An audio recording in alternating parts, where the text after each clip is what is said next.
All right, you want to start with Chapter Isaiah 6? 6? Sure. Yeah. A vision of God in the temple. In the year that King Uzziah died, I saw the Lord sitting on a throne, high and lofty, and the hem of his robe filled the temple. Seraphs were in attendance above him. Each had 6 wings. With 2 they covered their faces, and with 2 they covered their feet, and with 2 they flew. And one called to another and said, Holy, holy, holy is the Lord of hosts. The whole earth is full of his glory.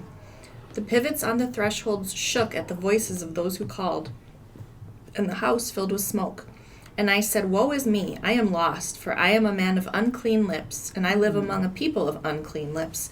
Yet my eyes have seen the King, the Lord of hosts. Then one of the seraphs flew to me, holding a live coal that had been taken from the altar with a pair of tongs. The seraph touched my mouth with it and said, Now that this has touched your lips, your guilt has departed, and your sin is blotted out. Then I heard a voice of the Lord saying, Whom shall I send, and who will go for us? And I said, Here I am, send me. And he said, Go and say to this people, Keep listening, but do not comprehend. Keep looking, but do not understand. Make the mind of this people dull, and stop their ears and shut their eyes, so that they may not look with their eyes, and listen with their ears, and comprehend with their minds, and turn and be healed. Then I said, How long, O Lord? And he said, Until cities lie waste without inhabitants, and houses without people, and the land is utterly desolate, until the Lord sends everyone far away, and vast is the emptiness in the midst of the land. Even if 1/10 part remain in it, it will be burned again, like a terebinth or an oak whose stump remains standing when it is felled. The holy seed is its stump.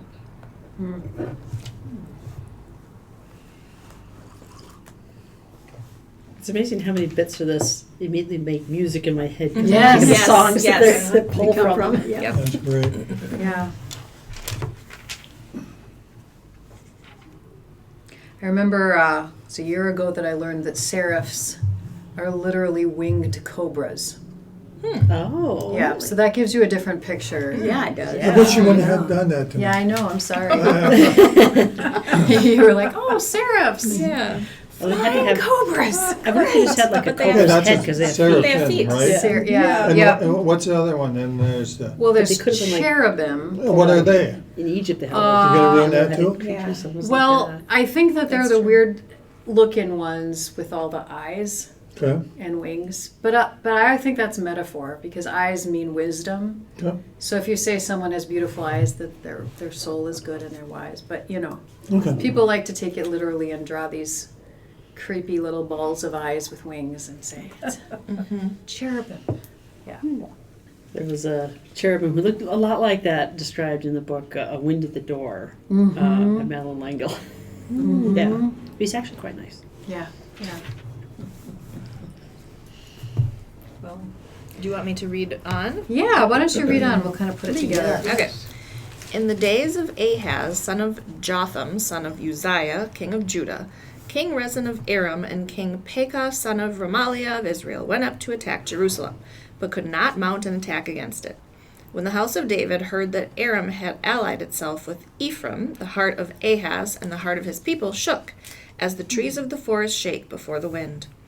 Then the Lord said to Isaiah, Go out to meet Ahaz, you and your son Shear-Jashub, at the end of the conduit of the upper pool on the highway to the fuller's field, and say to him, Take heed, be quiet, do not fear, and do not let your heart be faint because of these 2 smoldering stumps of firebrands, because of the fierce anger of Rezin and Aram and the son of Remaliah. Because Aram with Ephraim and the son of Remaliah has plotted evil against you, saying, Let us go up against Judah and cut off Jerusalem, and conquer it for ourselves, and make the son of Tabeel king in it.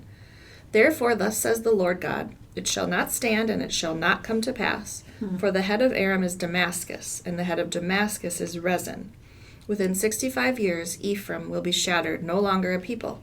The head of Ephraim is Samaria, and the head of Samaria is the son of Remaliah. If you do not stand firm in faith, you shall not stand at all. Again the Lord spoke to Ahaz, saying, Ask a sign of the Lord your God. Let it be deep as Sheol or high as heaven. But Ahaz said, I will not ask, and I will not put the Lord to the test. Then Isaiah said, Hear then, O house of David, is it too little for you to weary mortals, that you weary my God also? Therefore the Lord himself will give you a sign.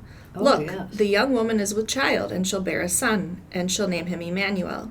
He shall eat curds and honey by the time he knows how to refuse the evil and choose the good. For before the child knows how to refuse the evil and choose the good, the land before whose 2 kings you are in dread will be deserted. The Lord will bring on you and on your people and on your ancestral house such days as have not come since the day that Ephraim departed from Judah, the king of Assyria. On that day the Lord will whistle for the fly that is at the sources of the streams of Egypt, and for the bee that is in the land of Assyria. And they will all come and settle in the steep ravines, and in the clefts of the rocks, and on all the thorn bushes, and on all the pastures. On that day the Lord will shave with a razor hired beyond the river, with the king of Assyria, the head and the hair of the feet, and it will take off the beard as well. On that day one will keep Good. alive a young cow and 2 sheep, and will eat curds because of the abundance of milk that they give. For everyone that is left in the land shall eat curds and honey. On that day every place where there used to be 1,000 vines, worth 1,000 shekels of silver, will become briars and thorns. With bow and arrows one will go there, for all the land will be briars and thorns. And as for all the hills that used to be hoed with a hoe, you will not go there for fear of briars and thorns. But they will become a place where cattle are let loose and where sheep tread. Wow. A lot of particular context. Wow. Like, there's a lot that's must have meant something for sure. But this, the Lord will give you a sign. A woman is with child and will bear a son. Name him Emmanuel, which means God with us. And by the time he can refuse good or evil, that's about 2 or 3 years old. Oh. So we're looking at about a time span of 3 years that this very particular threat will be past. And so all of this is just Isaiah talking to the king saying, you're really scared right now and you think that that's the end of the world, but in 2 to 3 years, these people won't even be an issue for you at all. So, You'll feed your babies good stuff by then. yeah, Because they'll be yeah. Yeah. It's awfully apocalyptic at the same time, too. Mhm. It's not just a little devastation. It's like saying it's going to get worse before it gets better. And that's really interesting. I think with the keep listening but do not comprehend, keep looking but do not understand. Oh. I wonder if there's something to, if you're ignorant and you're not listening, you almost have to hit rock bottom before you change your mind. It's very rarely that people go, I'm open to having a new worldview. Let's shop around. You know? Yeah. Most of the time we're really locked into our beliefs about whatever it is. And it's sort of sometimes by tooth and nail that you have to rip a way of life or belief system away from people. And I wonder if God's just predicting that and saying, you're going to preach, you're going to warn, but they're not going to listen. And we have to get to this point of rock bottom before Yeah. there's an opportunity to build back up again.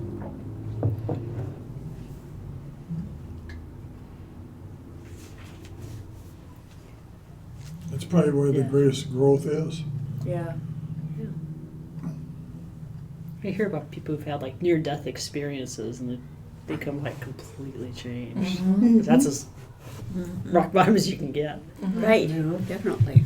A new beginning. I don't know. I think you can take an alcoholic.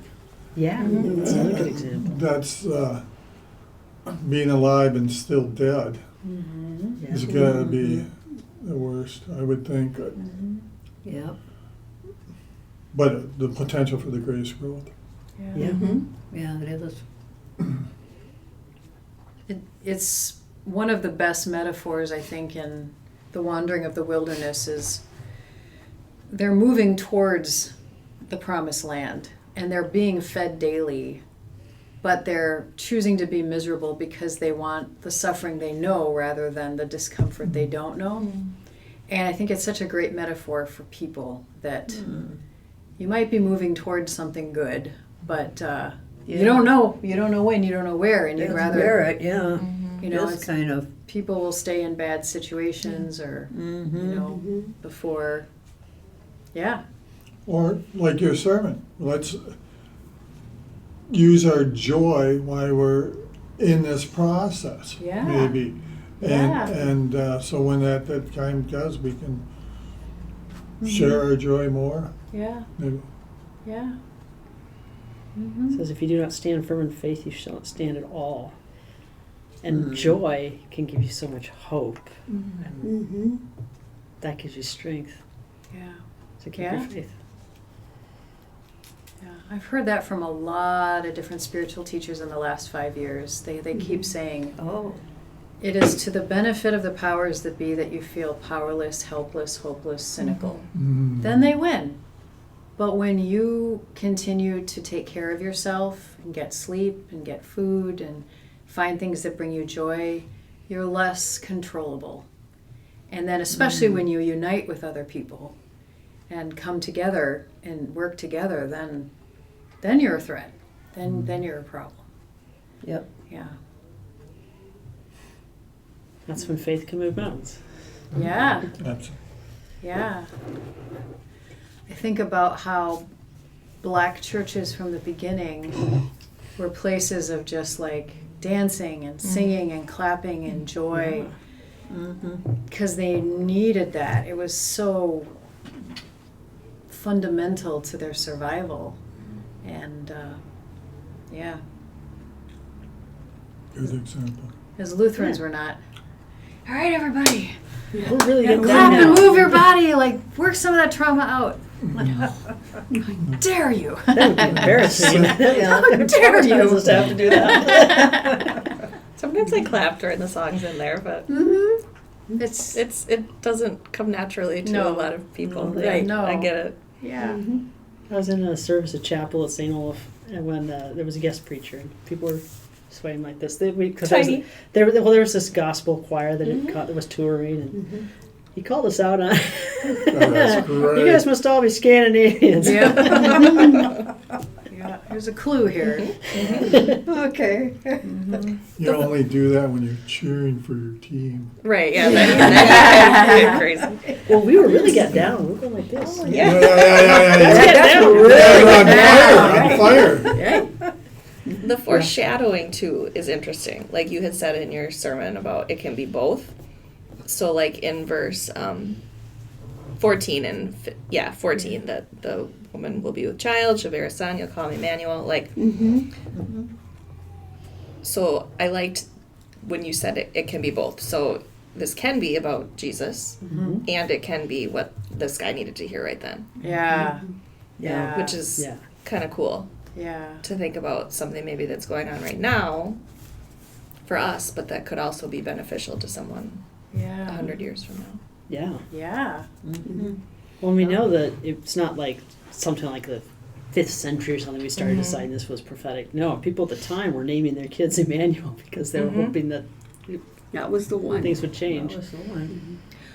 Well, and even think about it now, if this was a blessing, a third layer of this, if this was a blessing you gave to pregnant women to say, you're birthing another person into this world who can be an amazing person and help to bring joy and light in this world when they follow their heart's desire. It's a blessing, it's a responsibility to make sure that that child grows up, but Yes.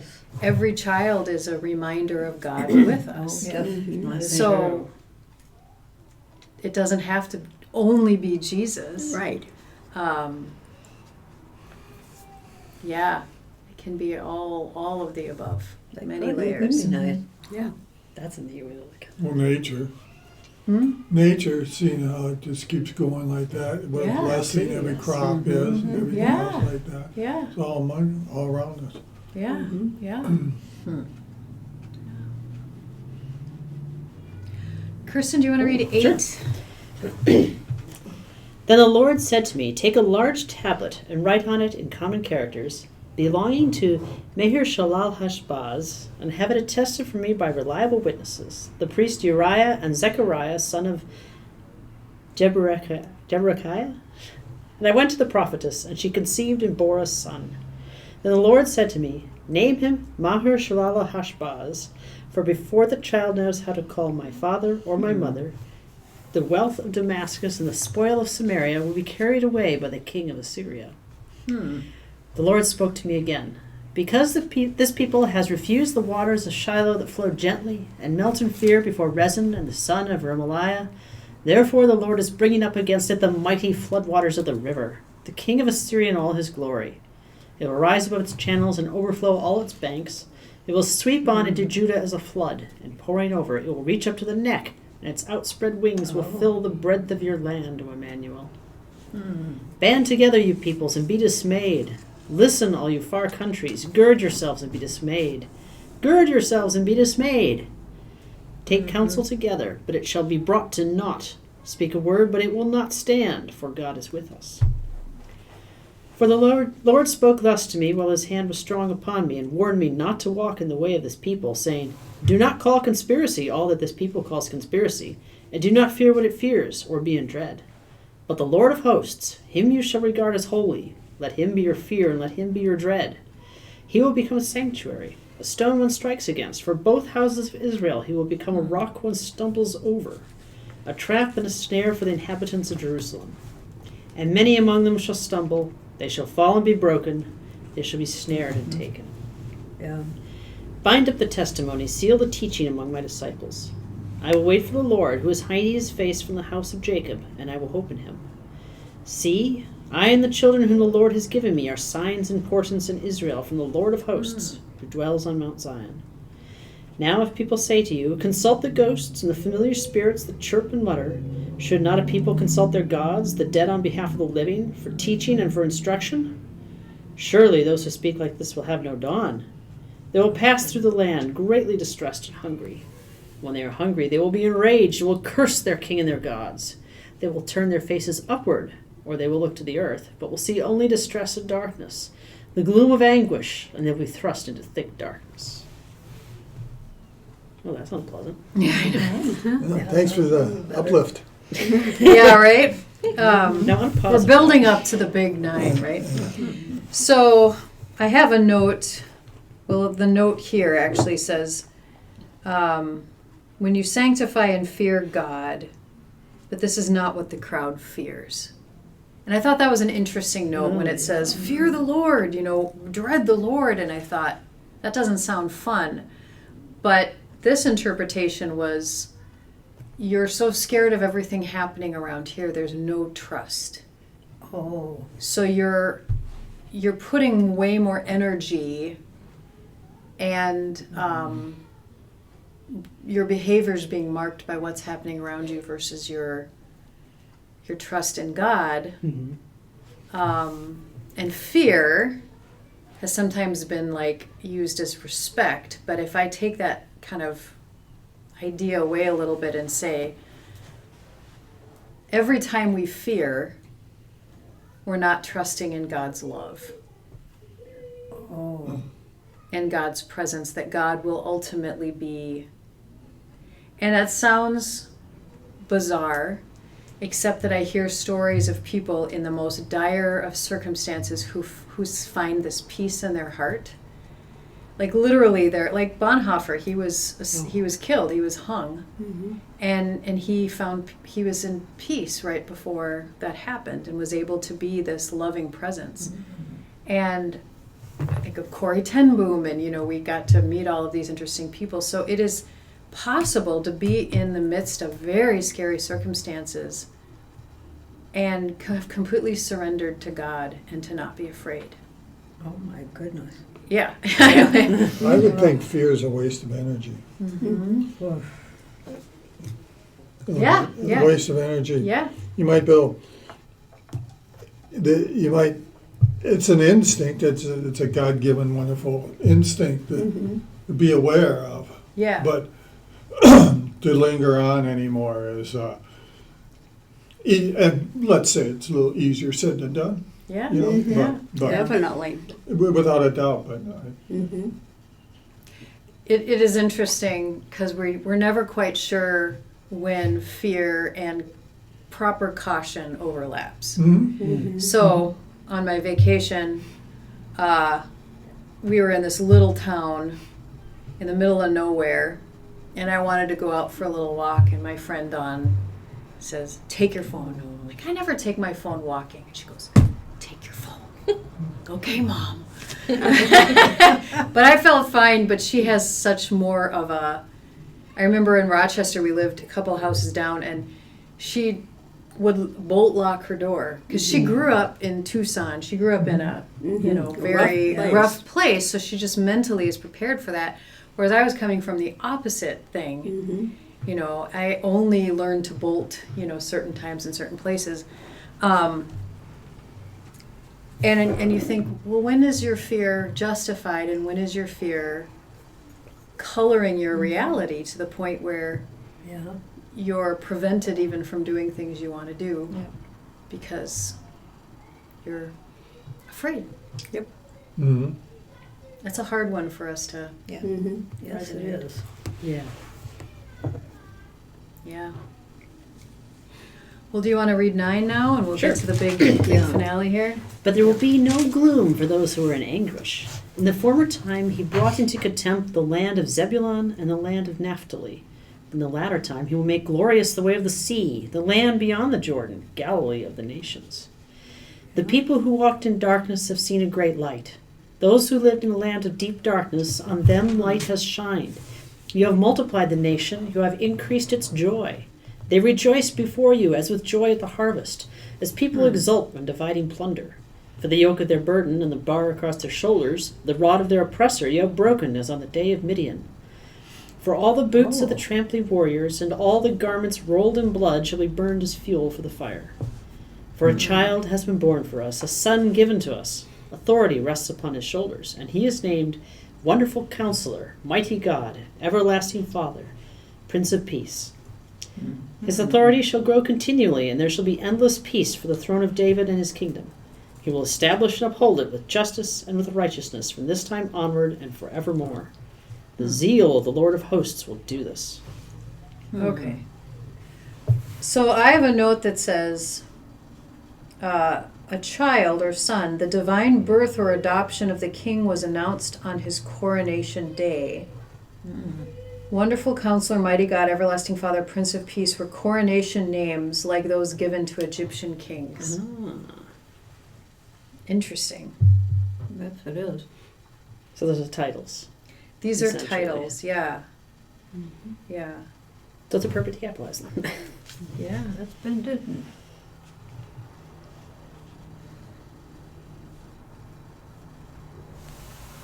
And I can see where in the time this would be a metaphorical child, and that our Yes. we'll once again be masters of our own destiny and have our own king and not have conquerors Yeah. coming in, wiping everything out.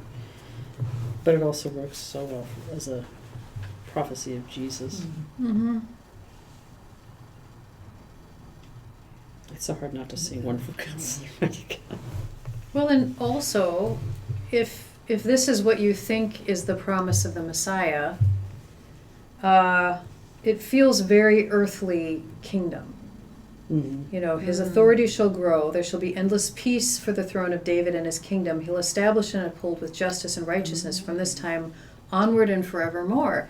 You can see how there would be the expectation that that Messiah would shift things and set things right, and that would have a long-lasting impact. Yeah. And Jesus didn't do that. No. He didn't do No, that. he didn't do that. So, and I do find it very interesting. I just feel the Christian faith has to be a little bit deeper than sometimes what I hear it described as, because Christians don't always seem that much different from anyone else. Christianity hasn't always brought good things to the earth, right? True. If you think of the impact of Jesus and the meaning of his life, we can't claim any sort of superiority. But then you read mystics and saints and their experiences of God and Jesus and the way they lived it out in their life and how vastly different it is from the average person, and you go, there, that right there. That's what it means to be a follower of Jesus. That right there, that's how, the endless peace in here is cultivated in here, or like there's the kingdom of God, not being a literal place, but something internal Yeah. that can really genuinely change a person and maybe even their atmosphere they're in, that to me feels real. Otherwise it feels sort of like we're trying to all say, oh yeah, believe in Jesus and everything will be okay. Show me the proof of that. Yeah. If everyone just went to church, the world would be okay. Show me when that's ever worked. I think if we all had that inner peace, the world might be okay. Yes. But the going to church part is just to help us Absolutely. commune with others of the faith, to learn Yeah. things. It's not where the actual kingdom of God happens. The kingdom of God has to happen everywhere. It's setting the table, but you have to eat the food. I like that. And what if the food's a bunch of vegetables? I don't like these. You're broccoli.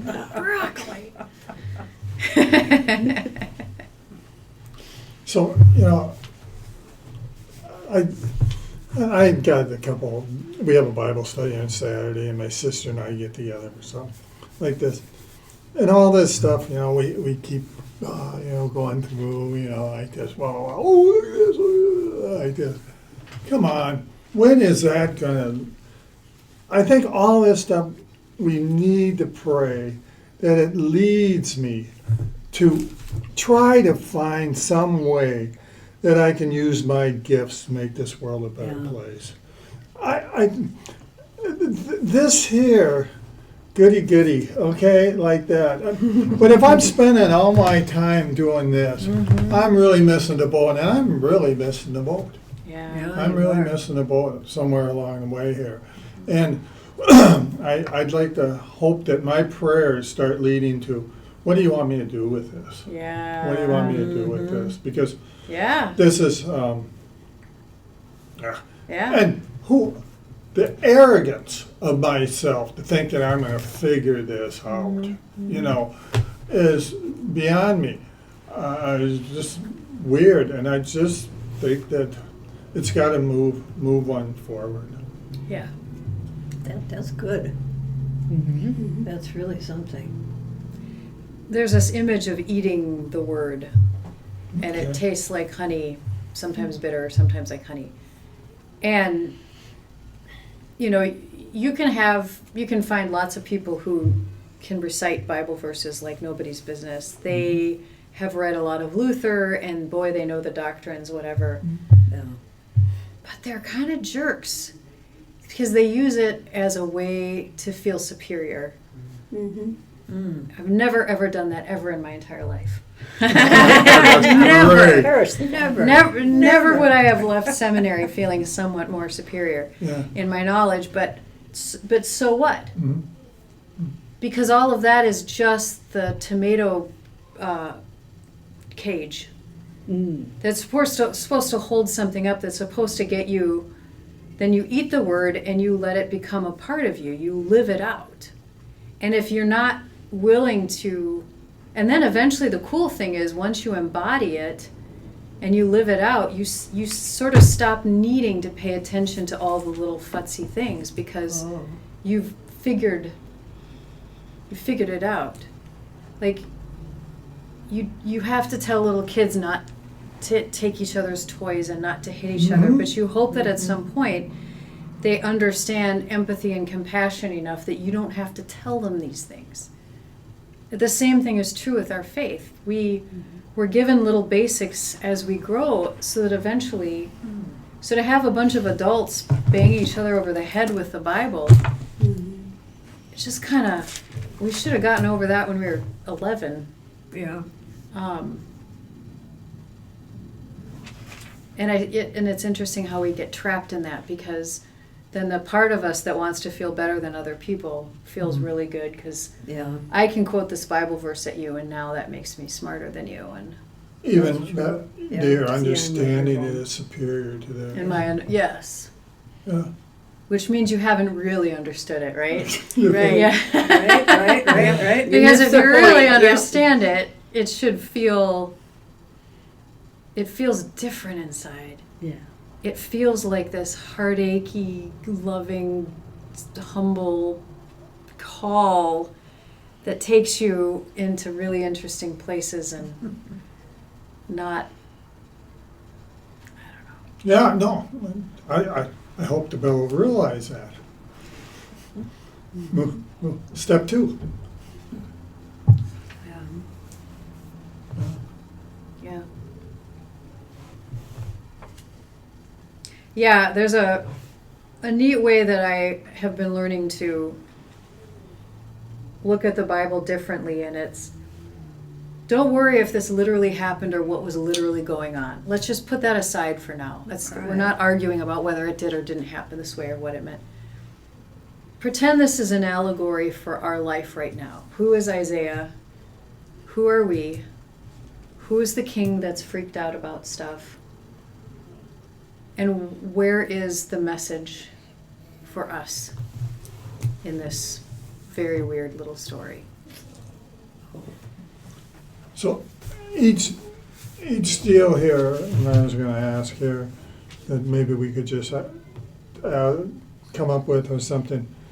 But I been doing these Bible studies, and then I move on and I think back, what the heck? I don't even remember what came out of that, And I think I mentioned this before. So what's the takeaway? What's our takeaway Exactly. of this Yeah. today? Yeah, exactly. We should be able to come to some conclusion of what our takeaway is here. Yeah. And what is it? Who has a takeaway of this? What are we saying here? I know there's one real weird thing here: the joys of plundering your plunder. I mean, that whole right there, you lost me right there. I walked away right there Yeah. because but sure, I stole all this stuff from these people, and I have this great joy. Yeah. Now it could mean a whole different thing. But what is our takeaway?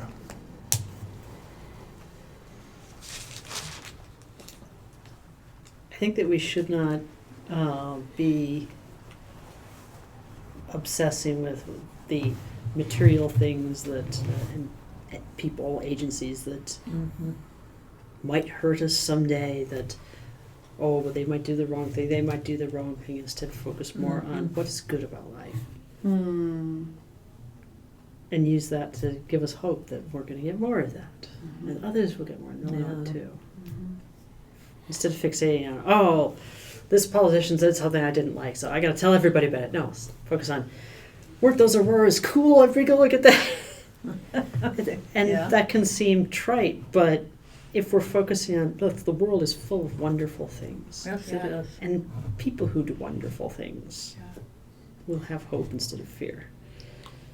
And when we're spending time with joy, it is joyful to actually help other people. Yes. And it feels really good. My friend and I, we did buy the Powerball tickets, and we did not win. Yeah. But we had a lot of fun. I know that you're here. Yeah. There is a lot. We had a lot of fun talking about what we were going to do and how we were going to help people. We genuinely were like, what does most people need with that much money? And we started thinking of foundations we could start that would specialize. And the more I thought about it, the more I started getting excited thinking about the ways in which someone with a lot of wealth could just be this channel, and how much joy that would bring to bless people and nonprofits, and there just could be so much joy in that. And so helping people feels good.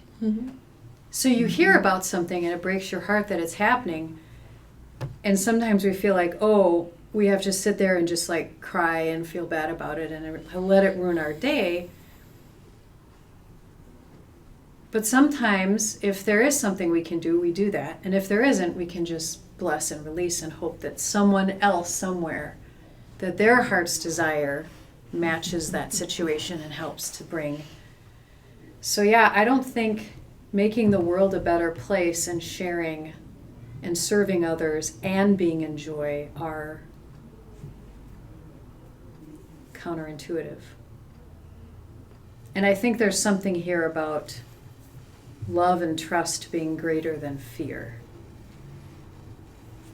That when we're operating out of fear and we're falling prey to all the fear, it blocks our ability to hear what God wants.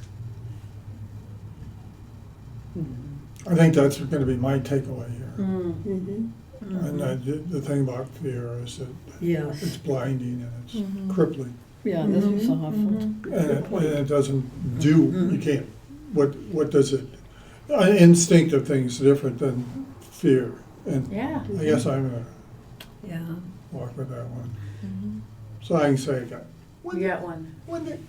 And biologically, we know that when you're afraid, you're in fight or flight and your creative capacity part of your brain is shut down. Mm-hmm. And you're distracted. Yeah. So you literally can't be creative when you're afraid. And your whole chemistry in your body changes. Yeah. There's a certain thing that it produces in your Cortisol. body. Yeah, that's Yeah, exactly yeah. it. Yeah. Yeah, so, Yeah. Yep. Yeah. Whereas when you're spending time in your joy, you're literally inviting creativity. mhm. And that helps you see the world in a different way. Yeah. It's I don't think it means you gotta be delusionary and just run around like this in the middle of terrible stuff. You have sympathy, empathy, Yeah. whatever, all these things. yeah. But what do we have to fear but death itself, I guess? Yeah. I don't know. And of course, mother fears, scared for their kids and stuff like that, and the father, parents do. So, Yeah, it is. so I'm not, that's, to say some things would be too simplifying. Yeah. Winston Churchill's all we have to fear is fear itself. Yeah. You fear your child's gonna get away with that, yeah. Yeah. I have to pick up Alexia. Yep. You're going, Have yeah. a See you good later. week. That was cute. That was kind of cute. Well, I'll tell you one thing last week. I love to go hiking, but I was nervous because looking at the temperatures and looking at the landscape of where we were staying, Oh. this is like rattlesnake country. Mm-hmm. And I have a phobia, Mm-hmm. a real phobia. Our brother Billy But or I Mama? really wanted to try to see if I could do it. If I went in the morning when it was still cold and and talked to the staff. Hey, what's the snake situation right now? And they're like, most of them have gone to bed now. They're kind of done with it. Okay. So Thursday morning, Yeah. I found a little 3-mile route. Oh, did you go by yourself? I did. Oh. And I went up because my friend wouldn't hike.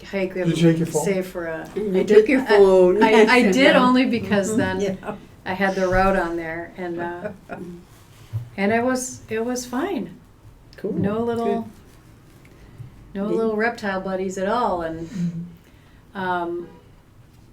but yeah, it was the moment where I had to just make a choice to say we're not going to let fear. We have logically things should be fine, so let's make that choice. And I was very. Did you meet up with anyone out when you were out there walking though?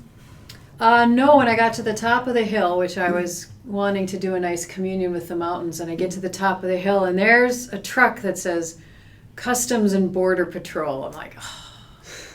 I'm just watching things. So I had to go a little further away so I could have my little So you didn't have to sit there and look at that? moment. Yeah. Well, I was going to sing to the mountains, and I didn't want to Do that, right? be Don't want an audience for that. self-conscious in front of this car. So I went further on, and then I sang to the mountains. And did it echo back any? Well, someone asked me that, and I was like, you know what? Honestly, I didn't listen. I was just proud I'd gotten there. I did my song, and I was like, well, thanks. That's all you wanted, okay. But I will try to listen next time I do that, see if it Yeah. works. Mhm. It was real nice. But yeah. So it was a practice of choosing trust over fear. in that moment. Cool. And it worked So- out well. And it worked out for me. So Mhm. I have Good. that in my bank account of memories. Mhm. Absolutely. Did it. That's what. Walked in the desert. Bank account of memories is a good metaphor because that Mhm. when you don't have anything joyous around you, you can pull out of that and go, Mhm. I did it. I did it. Yeah, I you did did it. And I'm really about doing things where I feel proud of myself that they're outside of my comfort zone, and I'm like, but I did that.